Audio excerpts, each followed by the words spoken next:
Hey, Vsauce. Liam here. A tiny map of the United States. Let's zoom in. Any two counties next to each other will not have the same color. Don't believe me? Let's look at 4 random counties. San Bernardino is colored red. Riverside below it being green. Orange County is blue on the left of that. And Imperial County is yellow at the bottom. This process repeats regardless of where you choose on the map. But how would I be able to prove this same fact to you if the map looks something like this? How can I prove to you something without you knowing what I know? These are zero knowledge proofs. In 1985, 3 students from MIT, Shafi Goldwasser, Silvio Macaulay, and Charles Rakoff first introduced the concept of zero-knowledge proofs within their paper, The Knowledge Complexity of Interactive Proof Systems. Their paper covered the IP hierarchy of interactive proof systems and essentially first brought up the concept of knowledge complexity. This was basically the amount of knowledge regarding the proof transferred from the prover to the verifier. Also, they gave the first zero-knowledge proof for a concrete problem, which was of deciding non-residues mod m. They specifically were able to prove that a number is quadratic non-residue mod m, releasing zero knowledge. Ultimately, they showed that adding interaction to the proving process can decrease the amount of knowledge that needs to be communicated in order to prove a theorem. In cryptography, zero-knowledge proofs revolve around a methodology between 2 distinct parties, the prover and the verifier. The prover has to prove to the verifier that a given statement is true without revealing absolutely any information besides the fact that the statement is true. In order for a zero-knowledge proof to work, we need 3 principles in motion. 1. No lying. Correctness of a zero-knowledge proof only works if and only if both parties are honest. 2. Be credible. Soundness of a zero-knowledge proof happens if and only if the prover understands the statement. And finally, no cheating. The method all depends on the fact that the verifier learns nothing more other than the statement in question is true. Now, there are 2 types of zero-knowledge proofs, non-interactive and interactive. Non-interactive zero-knowledge proofs require no interaction between the prover and the verifier. On the other hand, interactive zero-knowledge proofs involve both parties performing a series of actions. Let's see an interactive zero-knowledge proof in action. Suppose we have a circular room with 2 entrances, A and B, divided by a door with a code lock. Only Liam knows the secret code for the lock.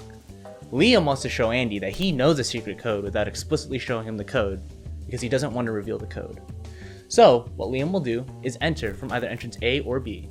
Let's say A for now, but while Andy is looking away. So, Andy has no idea where Liam entered from. Now, Andy's role is to call out to Liam where to exit out of. If Andy calls out A, well, that's easy. Liam just comes back where he came out of. If he calls out B, he must unlock the door with the secret code and come out of entrance B. There's a 50-50 chance that Liam either unlocked the gate or came back the way he came. This all depends on what Andy calls out. But how can Andy know if Liam went through the door or just came back?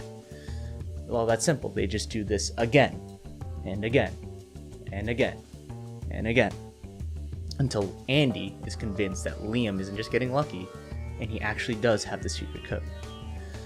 The zero-knowledge proof is complete the moment Andy is convinced that Liam has the secret code. Now, why does any of this matter? In more recent times, more forms of money have been generated in terms of crypto. Crypto wants to be more accessible, so they allow the public to see the transactions. However, the way the experts are trying to prevent the leakage of data is that they use zero-knowledge proofs to show that transactions was made without actually revealing the details. Recently, with Russia and Ukraine fighting and all that, the voting situation has been very, very apparent. With the world of digital voting, people want to keep anonymity, and that is kept with zero-knowledge proofs, allowing people to see who won without actually revealing your vote. When talking about voting and the government, it all covers with the banking system.